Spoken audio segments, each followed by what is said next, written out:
मजा आए रे, दुनिया तेरी मिलती बन जाए। अस्सलाम वालेकुम दोस्तों, उम्मीद करता हूँ आप सब खैरियत से होंगे। तो आज मैंने ये वाला गाना सुना तो मैंने सोचा कि अपना नाश्ता भी मैं डेयरी मिल्क से करूँ। और वैसे भी आज ग्रेजुएशन वीक का आखिरी दिन है, इसलिए मेरे पास बिल्कुल भी टाइम नहीं था। इसीलिए मैंने अपना बैग पैक किया, धनों को साथ लिया और दरवाजा खोलने के बाद मैं निकल पड़ा यूनिवर्सिटी की तरफ रोड ट्रिप पे।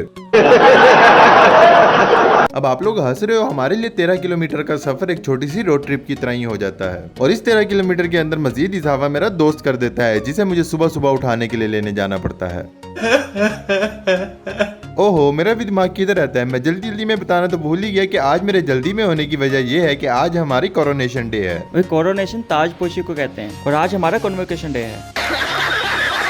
ओहो, गलती से मिस्टेक हो गया। खैर, यहाँ पे आने के बाद हम लोगों ने अपनी स्लैशेस को सजा लिया और अपने साइज के मुताबिक अपने अपने कोट्स बांट लिए। अब हम में से आधी से ज्यादा आवाम को तो यही नहीं पता था कि कोट और टोपी पहनते कैसे हैं। इससे इस बात का अंदाजा होता है कि मेरे दोस्त टोपी कराने में जितने मर्जी माहिर हो, खुद इनको टोपी बिल्कुल भी पहनने नहीं आती। अब यहाँ पे मेरा एक दोस्त बड़े उम्दा किस्म के कागज लाया था, जिनको हम लोगों ने बत्ती बना के उस पर रिबन बांध दिया। अब हमारी क्लास शायद दुनिया की वो वाहिद क्लास है जिसने फाइनल पेपर देने से पहले ही अपनी कॉन्वोकेशन सेरेमनी मनाना शुरू कर दी है। अब क्योंकि ये हमारा आखिरी इवेंट है, इसलिए हम सारे बाहर आ गए थे ताकि हम लोग अपनी वीडियोस और तस्वीरें बनवा सकें। चलिए शुरू करते हैं।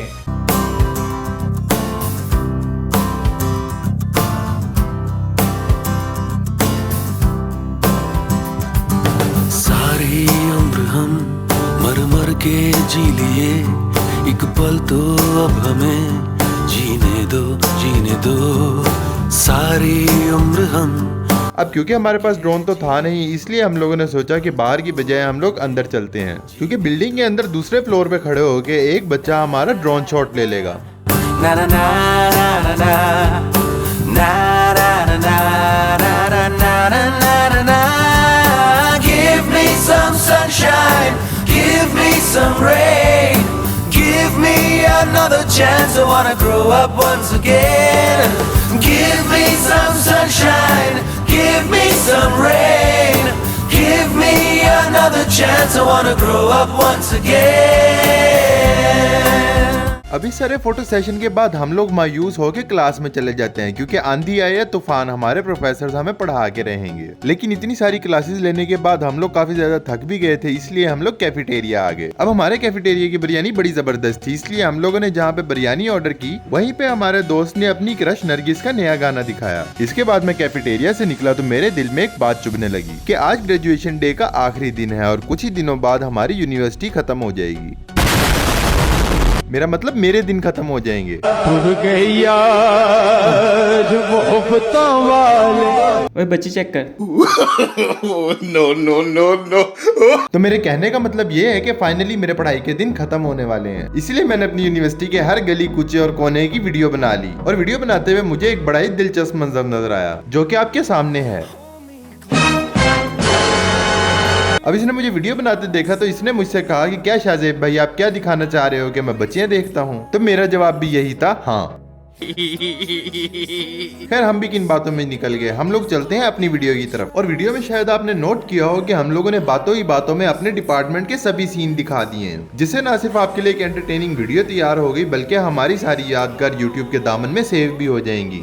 बस लाएगा क्या?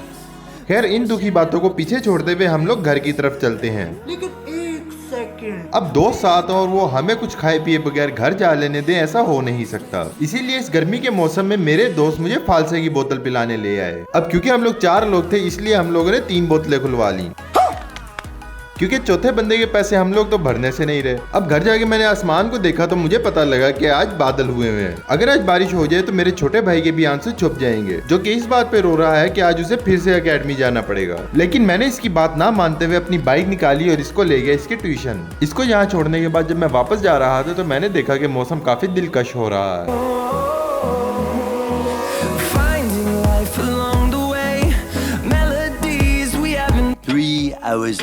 अब 3 घंटे सोने के बाद उठा तो मेरे दादाबू ने मुझे बताया कि मेरी फुप्पो खानपुर से आ रही हैं, इसलिए मैं उनको रिसीव करने के लिए स्टेशन चला गया। अब एक मजे की बात बताऊं तो मेरी फुप्पो जब भी आती है वो मुझे एक अच्छी खासी मोटी जेब खर्ची भी दे के जाती हैं। पैसा ही पैसा होगा। और इसी पैसे के चक्कर में मैंने अपने एक्सेलरेटर के ऊपर पूरी जान से पैर रख दिया।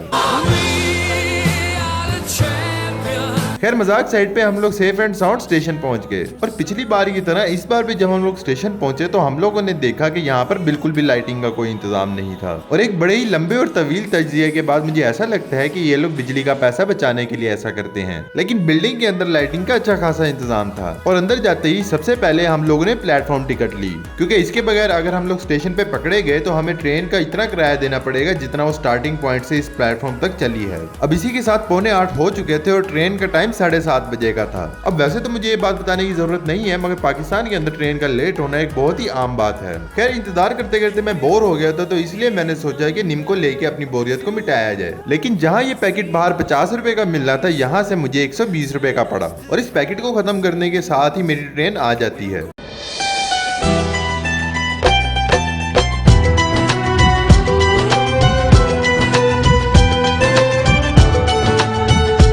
अब सीरियसली गाइस, ऐसी भी बात नहीं है कि इस ट्रेन के अंदर से मेरी कोई हीरोइन निकल के बाहर आएगी। ये तो ट्रेन को देख के हम लोगों ने सोचा कि शाहरुख खान के गाने पे कोई शुगल मेला लगा लें। अच्छा, अब हमारी पुप्पो 17वें डब्बे के अंदर थी, इसलिए हम लोग जल्दी जल्दी से तैयार हो गए, क्योंकि ट्रेन के रुकते सारी रश हो जाना था और बैग उठाने की जिम्मेदारी हमारी होनी थी। और रश में बैग लेके चलना कोई आसान काम नहीं, मगर रश था नहीं, इसलिए हम लोग बड़ी आसानी से आ गए, स्टेशन से बाहर भी और घर भी। अब इसी के साथ मैं थक गया था, तो इसलिए मैंने सोचा कि यहीं पे व्लॉग खत्म किया जाए। अब मैं जितनी देर में खाना खाते हुए अपने व्लॉग को एडिट करता हूँ, आप हमारे चैनल को सब्सक्राइब कर दें। मिलेंगे फिर एक शानदार व्लॉग के अंदर, तब तक के लिए अल्लाह हाफिज।